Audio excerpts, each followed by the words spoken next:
दो तो वो भाई कहता है कि मेरा होने वाला बनवी मेरे माँ बाप को हम सब को इतना निचोड़ कर ले लिया है कि मेरे पास देने के लिए सिवाय बदबूदार पसीने के कुछ नहीं है। ये कौन कहता है? ये लड़की वाला कहता है कि बारात के वक्त में इतना निचोड़ कर ले लिया गया कि अब मेरे पास बहनों को और बेटियों को देने की ताकत नहीं है और ताकत नहीं है। अच्छा, जब लड़के वाले से पूछा जाता है तो लड़का वाला क्या कहता है? मौलाना साहेब, मैं अगर आज कुछ नहीं लेता हूँ तो कल मेरे ससुर जी मेरे सास के नाम पर जमीन रजिस्ट्री कर देंगे, मेरी बीवी को और मुझे महरूम कर देंगे, इसलिए मेरे लिए मजबूरी है, ये लेने का वक्त है, जब तक मैं ले नहीं लूंगा कबूल नहीं करूंगा, इसलिए मैं जानबूझ कर मजबूर करके जितना ले पाता हूँ निचोड़ कर, कभी गाड़ी की शक्ल में, कभी फर्नीचर की शक्ल में, और कभी सोने चांदी की शक्ल में, और कभी जहर के नाम पर, तिलक के नाम पर, रतन की शक्ल में, जो मैं ले लाता हूँ ले लेता हूँ। इसलिए लड़के वालों के पास अपनी दलील है और लड़की वालों के पास अपनी दलील है, और मैं ये कहता हूँ कि न लड़की वालों की दलील दुरुस्त है और न लड़के वालों की दलील दुरुस्त है। ये तो ऐसा ही हो गया कि पहले अंडा था कि पहले मुर्गी थी। अगर पहले मुर्गी थी तो वो मुर्गी आई कैसे, और अगर पहले अंडा था तो वो अंडा आया कहां से? ये तय करना मुश्किल है। हम और आप क्या जानते हैं कि मुर्गी से अंडा निकलता है और अंडा से मुर्गी निकलती है, लेकिन जब शुरुआत में या तो अंडा रहा होगा या तो मुर्गी रही होगी, दोनों में से दोनों तो नहीं रही होगी, दोनों चीजें रही होंगी। जी, क्या एक अंडा भी वजूद में आया होगा या एक साथ मुर्गी भी वजूद में आ गई होगी? ऐसा है। हम और आप क्या देखते हैं? हमारी और आपकी नजरों का क्या मुशाहदा है? यही है कि एक मुर्गी अंडा देती है और फिर उस अंडे को फिर मुर्गी सेती है तो उससे फिर मुर्गी पैदा होती है, यही नहीं देखते हैं। तो आज तक ये तय नहीं हो पाया कि पहले मुर्गी थी कि पहले अंडा था। तो यही हाल हमारे और आपके समाज का है कि पहले बाप भाइयों ने अपनी बेटियों को और बहनों को विरासत से महरूम करना शुरू किया, या के लड़कों ने पहले जहर देना शुरू किया। बहरहाल चाहे लड़कों ने मजबूर करके जहर देना शुरू किया हो वो भी गलत है, और चाहे माँ बाप ने और भाइयों ने अपनी बहनों को जहर देना बंद कर लड़के में हिस्सा देना बंद कर दिया हो, ये दोनों ही गलत है। इसलिए मेरे दोस्तों, मैं आपसे गुजारिश करता हूँ कि शरीयत ने जब जायज रास्ता रखा है तो हम नाजायज तरीके से क्यों लें? वो जायज रास्ता क्या है? हमारी मादेपुर की एक बेटी है जो कलदासपुर जाती है, और हमारी कलदासपुर की एक बेटी है जो मादेपुर आती है। जब हमारी मादेपुर की बेटी कलदासपुर जाएगी तो अपनी जायदाद का जो हिस्सा बनता है वो कलदासपुर लेकर जाएगी बाप और माँ के मरने के बाद। और जो मेरी बहन कलदासपुर से मादेपुर आ रही है वो मेरी बहन भी माँ बाप के मरने के बाद वो जायदाद में से अपना हिस्सा लेकर के आएगी। तो ये तो जायज तरीका है ना? तो जो हमें जायज तरीके से मिलना था हम उस नाजायज तरीके को छोड़कर नाजायज तरीके से हम लेते हैं और नाजायज तरीके से देते हैं। जब शरीयत ने रास्ता रखा ही है तो फिर आप नाजायज तरीके से लेते क्यों है? या ऐसा ही है जैसा कि किसी एक औरत कोई बूढ़ी औरत कहीं जा रही थी और उसका बटुआ गायब हो गया, उसके बटुए में पैसा था, तो बेचारी कहीं पर सुनी हुई थी कि मौलाना लोगों के पास में बड़ा हीला बहाना होता है। तो बेचारी जब घर पहुंची है तो नमाज पढ़ने के बाद दुआ करती और कहती है, अल्लाह मेरा पैसा पाए तो कोई पाए, कोई मौलाना और आलिम उलमा न पाए, ऐ अल्लाह पैसा पाए तो पाए, कोई आम आदमी पाले, कोई आलिम उलमा न पाए। इसलिए कि उनको ये मसला मालूम है कि कोई चीज अगर गिरी पड़ी हो तो वो ऐलान करेगा। अगर ऐलान करने में वो आदमी न वो अगर माल वाला न मिले तो वो आदमी अगर खुद मुस्तहिक है, वो मौलाना अगर खुद मुस्तहिक है तो वो खुद भी उसको इस्तेमाल कर सकता है, और अगर वो मुस्तहिक नहीं है तो सदका का की नीयत से वो इदारे में दे देगा, लेकिन शर्त ये है कि वो बूढ़ी जब आएगी और पता चलेगा कि फला साहब को मेरा माल मिला था और वो अगर मुतालबा करेगी तो उसको करना होगा, बूढ़ी माँ मैं तेरा माल पाया था जामिया दादिया में, मैंने तेरे नाम से सदका कर दिया, बूढ़ी माँ अगर मान जाती है तब तो वो सदका माना जाएगा, बूढ़ी माँ अगर नहीं मानती है तो उतना पैसा आपको देना होगा, वो सदके का करार आपको मिलेगा। तो बेचारी बूढ़ी कहती है पाए तो पाए, कोई पाए, कोई मौलाना और आलिम उलमा ना पाए, उसके पास हीला और बहाना मौजूद है। तो लोगों आज के इस जलसे की बरकत से आज का ये हीला बहाना लेकर जाइए जायज तरीके से, जब आपकी बीवी को आपकी होने वाली बहू को जब जायज तरीके से हम हिस्सा मिलेगा तो आप नाजायज तरीके से क्यों ले रहे हैं? तो लीजिएगा आज के बाद से नहीं लीजिएगा, हाथ उठा कर कहिए, सब हाथ उठाइए, इंशाअल्लाह हम सब नाजायज तरीके से जो है नहीं लेंगे, कहिए नाजायज तरीके से जो है नहीं लेंगे, कहिए बारात लेकर नहीं लेंगे, कहिए कि हम सब अपनी बेटियों को और बहनों को उसका जायज हिस्सा देंगे इंशाअल्लाह। ये तीन बीमारियां थी, इन तीनों बीमारियों के बारे में मैंने आपके दरमियान में बात रखी है। हम उम्मीद करते हैं कि इंशाअल्लाह जरूर मेरी बातों को आपके दिलों तक पहुंची होगी, आपके दिल का दरवाजा खुला होगा और आपने अपने दिल के अंदर इन बातों को जगह दी होगी। वो लोगों अगर आपने वाकई इन बातों को जगह दे दी है तो यकीन मानिए अब कोई सलमा, अब कोई ज़ाहिदा, अब कोई सालिहा, अब कोई आबिदा किसी गैर मुस्लिम के हाथ में अपने ईमान का सौदा नहीं करेगी। ओ पढ़े लिखे लोगों, ओ मेरे मुखिया जियो, ओ मेरे सरपंचों, ओ मेरे जिला परिषदों, ओ मेरे वो कोर्ट और कचहरी के चक्कर लगाने वालों, आपसे गुजारिश है आप जाए कटिहार देखें रजिस्ट्रार को, उनके पास कितने आवेदन ऐसे हैं कि लड़की का नाम सलमा है, जिससे वो निकाह करने के लिए आवेदन दे रही है, उसका नाम मनोज कुमार है और आपको उसका इंटरव्यू सुना दें। जब वो इंटरव्यू देती है जी न्यूज को या केबीसी न्यूज को, उनसे सवाल किया जाता है कि बहन आपका नाम सलमा है, आपका नाम जाहिदा है, आपका नाम आबिदा है, आपका नाम महमूदा है, आपका नाम खालिदा है, आप तो मुस्लिम घर की बच्ची लगती है, आप तो मुस्लिम समाज की बेटी लगती है, फिर क्या जरूरत पड़ गई कि आपने मनोज कुमार के साथ निकाह करने के लिए अपने धर्म को, अपने दीन को, अपने कलमे को, नबी के कलमे को, हजरत फातिमा ज़हरा के प्यारे को और अल्लाह के कलमे को छोड़ कर गैर के दामन में पनाह लेने की क्या जरूरत महसूस हुई? वो जवाब देती है मेरा बाप रिक्शा चालक है, मैं 4 बहनों से हूँ, मैं बड़ी बहन हूँ, मुझसे नीचे 3 बहनें और हैं,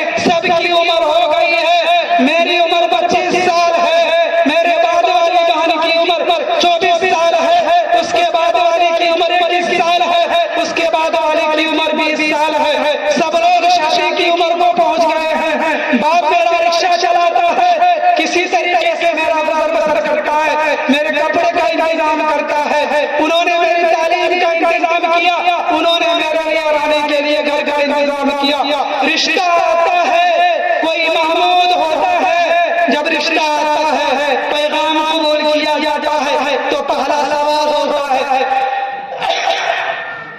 आप होने वाले दामाद को कई चर्चा दे देंगे, आपकी बहू आपकी बेटी जब जाएगी तो कई हजार का फर्नीचर देंगे, आपके आने वाले दामाद के लिए कौन से गाड़ी का इंतजाम होगा, आप कितने बारातियों को लेंगे? ओ लोगों, वो बच्ची बोलती है मेरे बाप के पास गाड़ी देने का पैसा नहीं, मेरे बाप के पास बारातियों को खिलाने का पैसा नहीं, मेरे बाप के पास फर्नीचर देने का पैसा नहीं, हजारों रिश्ते आए चले गए, किसी ने मेरे हाथ को पीला नहीं किया, मैं सोचती रह गई क्या है कोई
तुम्हारे जहल की वजह से आज मनोज के हाथ में जा रही है। कल क़यामत के दिन मेरे नबी को क्या मुंह दिखाओगे? हजरत फातिमा तो ज़हरा होंगी, वो बताएंगी कि दोनों जहां के सरदार की बेटी थी। मेरा अगर अब्बा चाहता तो मक्के और मदीने के लोगों को बाहरी की शक्ल में ले आ जाता, पहाड़ को सोना बना देता। अगर जहेज के लिए कहता तो चांद को सवार कर मेरे घर में भेज देता। लेकिन फातिमा ये कहेगी कि मेरे बाप ने जरूरियात जिंदगी के अलावा, चूंकि अली भी हजरत के पास थे, फातिमा भी हजरत की बेटी थी, जरूरियात जिंदगी का सामान कराया था। तो मेरे नौजवानों, कल उस मैदान महशर में नबी को क्या मुंह दिखाओगे? हजरत फातिमा ज़हरा को क्या मुंह दिखाओगे? इसलिए तौबा करो, हैसियत करके उठना होगा कि आज मेरी समाज का, मेरे अलावा का और फिर कोई सलमा किसी मनोज के हाथ नहीं जाएगी। कहीं नहीं जाएगी इंशाअल्लाह, कहीं नहीं जाएगी इंशाअल्लाह। आप समाज में एक कमेटी बनाइए। मैं यहाँ के मुखिया जी को, यहाँ के मेंबर को, हर वार्ड के, यहाँ के जिला परिषद को, यहाँ के उलमा को दावत देना चाहूंगा। आप एक कमेटी बनाइए, उसमें हर तरह के लोग हों, उलमा भी हों, सियासी लोग भी हों, आले तरबत लोग भी हों। और सबसे पहले मेरे समाज के मुखिया जी की बेटी का, मेरे समाज के बड़े आलिम का, मेरे समाज के अहले तरबत की बेटी का, उसके बेटे का निकाह मस्जिद में होगा, शरबत के साथ में निकाह होगा, खुजूर तकसीम होगा।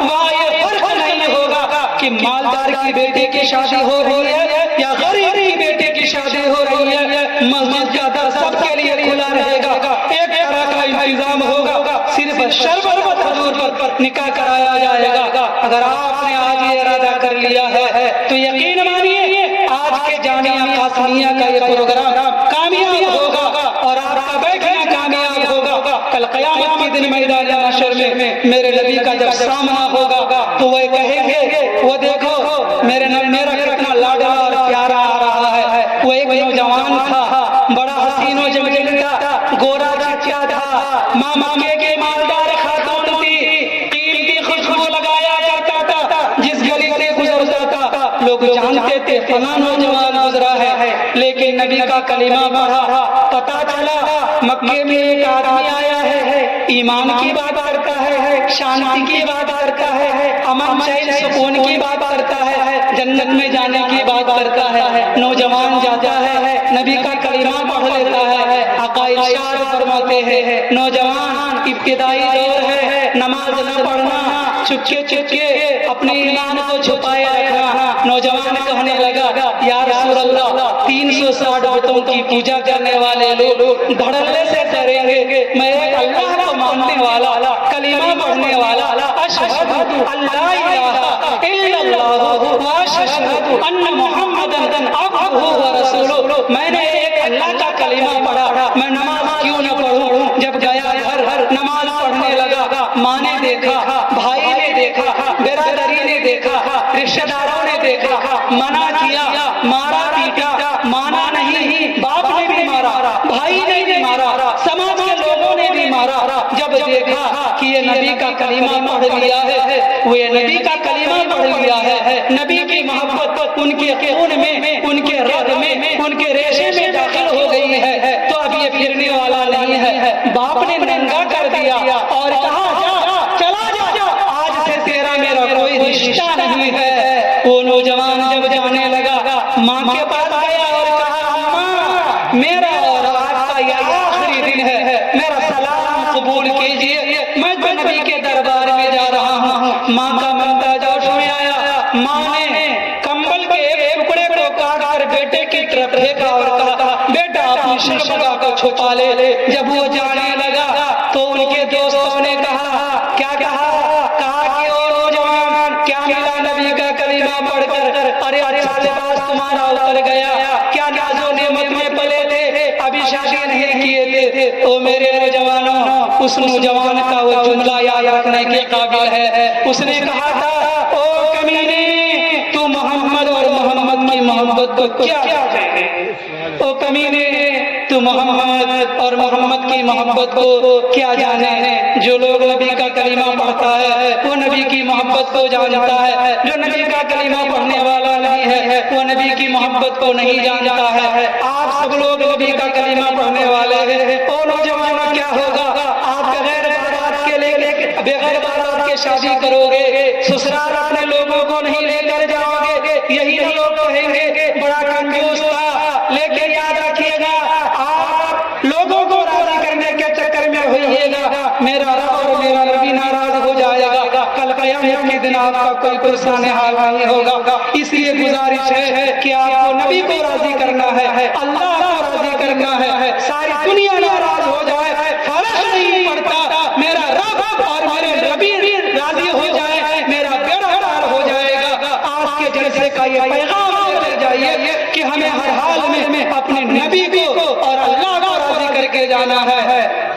मेरी बात पूरी हो रही है। 10:08 हुए, मैं 9:20 में बैठा था और 12 मिनट का वक्त बाकी रह गया। 1 घंटे का बयान होगा। 12 मिनट में मैं आपके दरमियान एक और बुराई जो हमारे समाज की है उसको बयान करके बाद खत्म करता हूँ। हमारे नाज़िम साहब ने जामियातुस सालिहात के प्रोग्राम में एक पर्ची हजरत ने दी थी तलाक के उन्वान पर बयान करने के लिए। चूंकि वहाँ भी वक्त मुख्तसर था तो इसलिए मैं वहाँ तलाक के उन्वान पर तफसील से बात न कर सका। तो अब यहाँ मेरे पास 12 मिनट का वक्त है। मैं आपको एक बात बता दूँ। पहली बात, तलाक रहमत है। क्या है? बोलिए, तलाक रहमत है। नहीं बोलिएगा, बोलिएगा तलाक रहमत है। तो रहमत को सभी लोग हासिल करने के चक्कर में होते हैं ना, रहमत को सभी लोग हासिल करने के चक्कर में होते हैं ना। तो क्या हम लोगों को हासिल करने के चक्कर में रहना चाहिए? नहीं नहीं नहीं नहीं। और तलाक ज़हमत भी है। तलाक क्या है? ज़हमत भी है।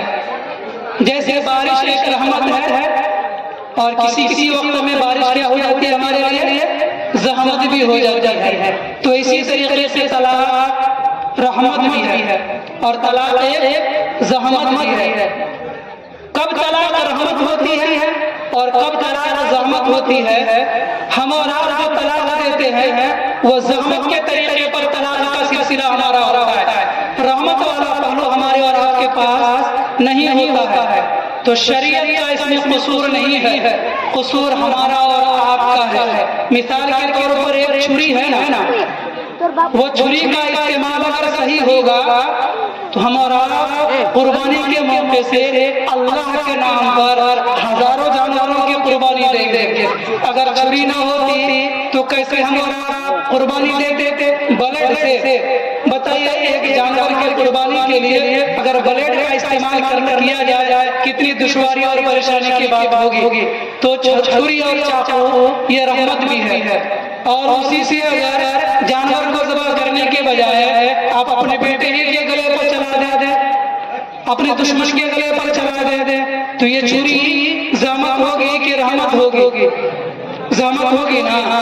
तो हर एक चीज के इस्तेमाल का तरीका होता है।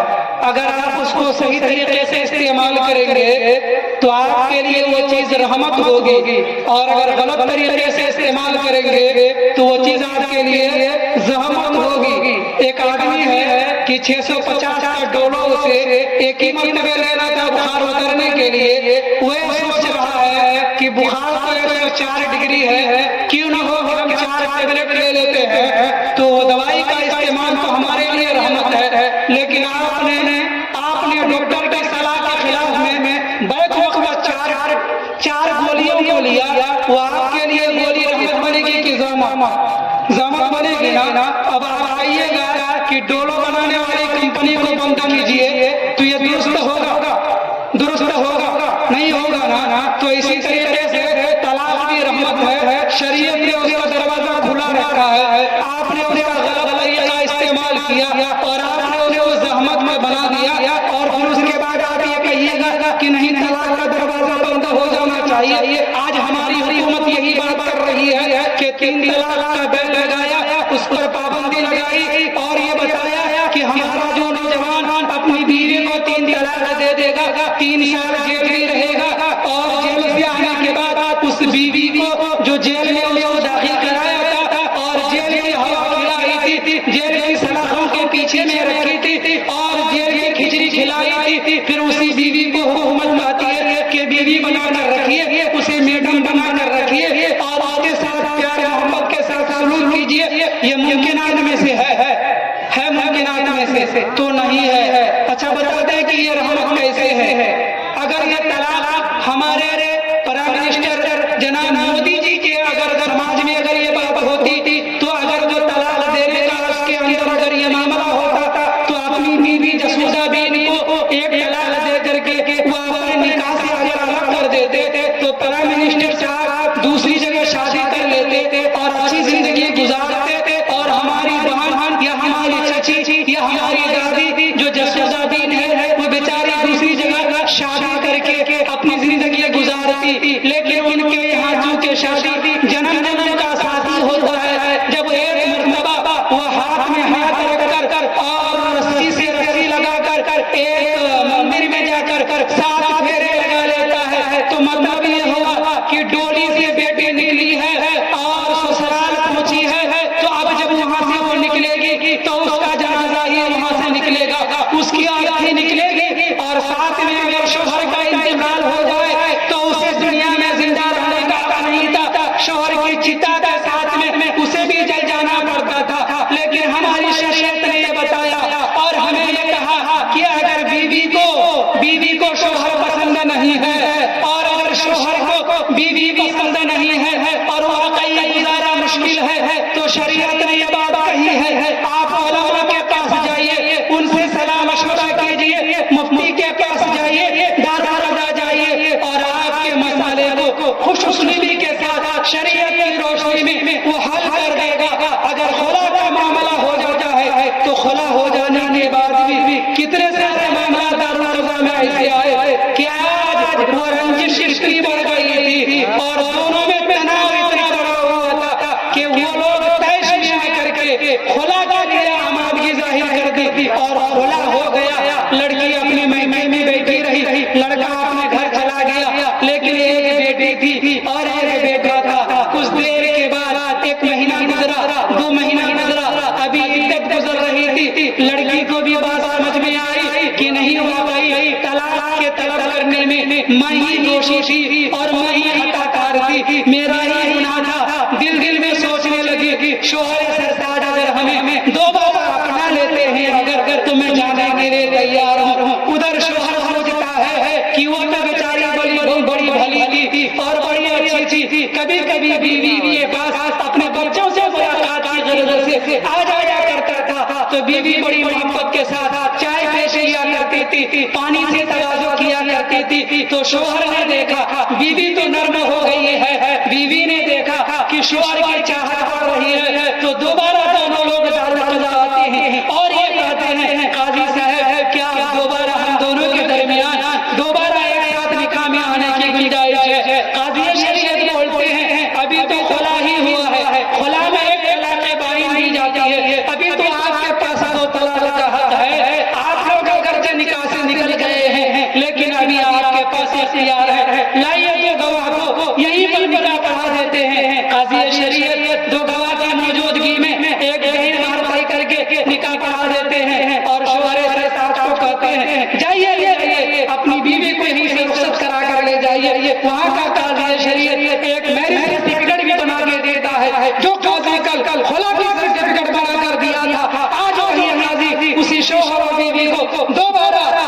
शोहर बीवी बन के रहने के लिए उसको शोहर और बीवी का परवाना बना कर देता है। ओ लोगों, तलाक एक तरफ से रहमत है जबकि आप उसके तरीके के मुताबिक आप इस्तेमाल करें, ये उलमा आपको अच्छी तरीके से बताएंगे। बस आपसे गुजारिश ये है, वक्त हो गया, 4 मिनट का वक्त बाकी बच गया है, बस आपसे गुजारिश है कि कभी भी आपको रंजिश हो जाए, बीवी अगर आपको अच्छी न लगे, लेकिन इतनी बात को जरूर ख्याल कीजिएगा कि वो बेचारी 18 साल की उम्र है, माँ की मोहब्बत को छोड़कर आई, बाप को छोड़कर आई, भाई बिरादरी को छोड़कर आई, सहेलियों को छोड़कर आई, तमाम नाज़ो नखरों को छोड़ करके आपके पास आई। और मेरे नौजवानों, एक वक्त उस घर में वो है कि सास भी अपनी नहीं होती है, ननद भी अपनी नहीं होती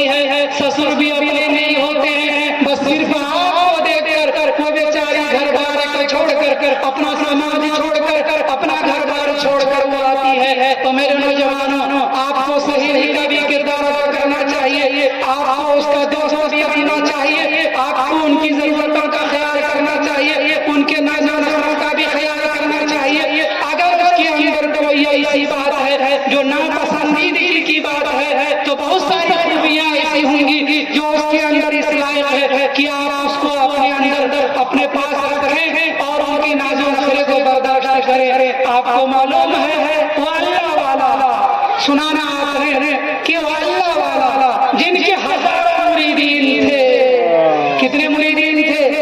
हजारों मुरीदीन थे। एक दिन की बात है कि उनकी बीवी बड़ी खन्नास किस्म की थी। उनके मुरीद मुलाकात के लिए आए, घर में तू मैं हो रही थी। वो जो मिट्टी की हांडी होती है, बीबी ने उठा करके पीर साहब को जो हांडी मारा तो वो हांडी का जो कनखा होता है वो जा गले में अटक गया। तू मैं हो रही थी। मुरीदीन आए, दरवाजा खटखटाया, उन्हें पता ही नहीं चला पीर साहब को कि मेरे गले में भी कुछ है। उसी हाल में पीर साहब बाहर आ गए। मुरीदीन ने देखा पीर साहब ये क्या हाल है? कहा क्या हुआ?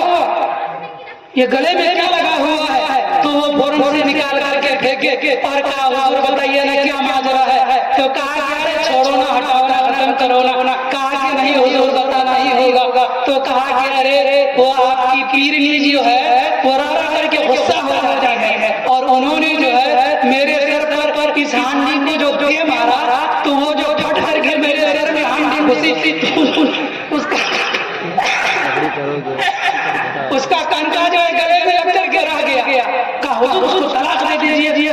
कहा बेवकूफ, समझ में नहीं है तुम। अरे ये जो औरत हम तलाक दे देंगे और ये जो औरत कहीं जाएगी तो मेरे तरफ पीर साहब और कौन होगा कि उसको बर्दाश्त करेगा? फिर कल वो उसको तलाक दे देगा, फिर दूसरी जगह जाएगी फिर वो तलाक दे देगा। तुम लोग को समझ में नहीं आता है?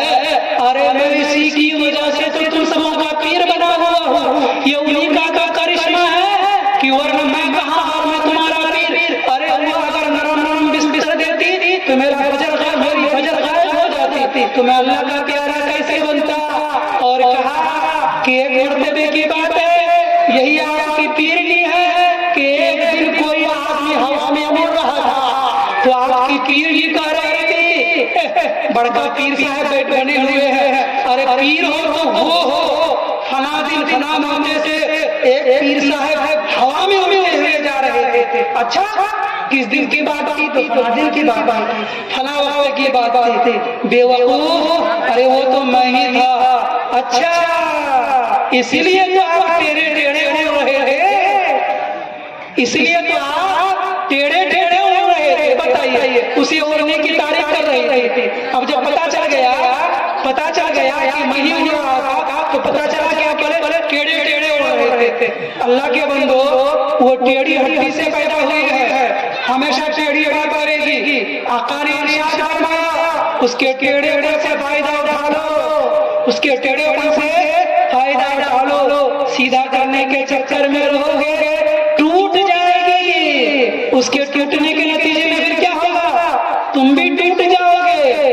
फिर क्या होगा? तुम्हारे बच्चे भी घर जाएंगे। माँ बाप के रहते हुए बच्चे यतीम और लाचार मजबूर हो जाएंगे। फिर क्या होगा?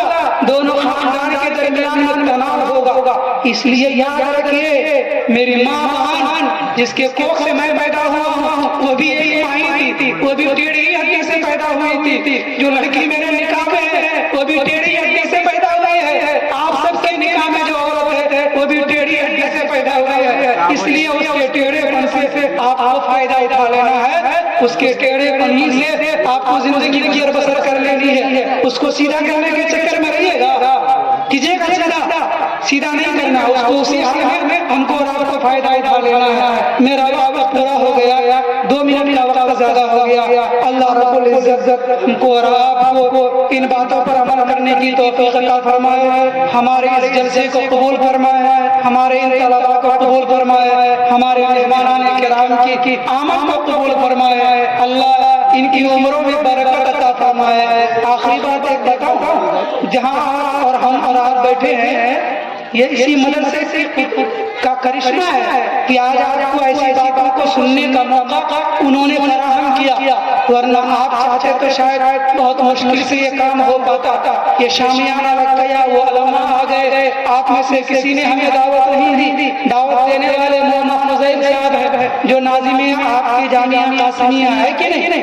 आप लोग मदरसे का ख्याल करेंगे ना? जी जी। अच्छा, चंदा देकर एहसान भी जतलाएंगे, चंदा देकर एहसान जतलाएंगे। अच्छा, एक बात आपको बता देते हैं, हम लोग रमजान में जो चंदा देते हैं वो क्या देते हैं? फितरा देते हैं। क्या देते हैं? रोजा रखे, रोजा का फितरा दे दिए। अच्छा, जिनको अल्लाह ने माल दिया है वो ज़कात देते हैं, ज़कात देते हैं ना? अच्छा, रमजान के बाद बकरीद का मौका आता है तो क्या देते हैं? चमड़ा दे देते हैं ना? अभी मकई का वक्त आएगा तो क्या देंगे? मक्का दे देंगे। धान का वक्त गुजरा तो क्या देंगे? धान दिया। गेहूं का वक्त आया तो हमने क्या दिया? गेहूं दिया। यही सब न देते हैं। अच्छा, आपके यहाँ ये गरीब है आदमी जो समाज में आता है, तो आप 1 किलो मकई उसको देते हैं, 1 किलो गेहूं भी दिए होंगे और 1 किलो उसको आलू भी दिए होंगे, फितरा का 10 रुपया भी दिए होंगे और ज़कात में 100 रुपया भी दिए होंगे। तो जो आदमी ज़कात का पैसा आपके पास आया था फकीर मांगने के लिए, साल पूरा होने के बाद हिसाब लेने के लिए गए ना, जाते हैं ना हम लोग हिसाब लेने जाते हैं ना? तुमको 1 किलो मकई दे दीजिए, कहाँ खर्चा किया? 1 किलो धान दे दीजिए, कहाँ खर्चा किया? चमड़े के पैसा में से तुमको 10 रुपया दिए थे, कहाँ खर्चा किया? ज़कात का पैसा में से 100 टका दिए थे, कहाँ खर्चा किया? जाते हैं हिसाब लेने ना? जाते हैं?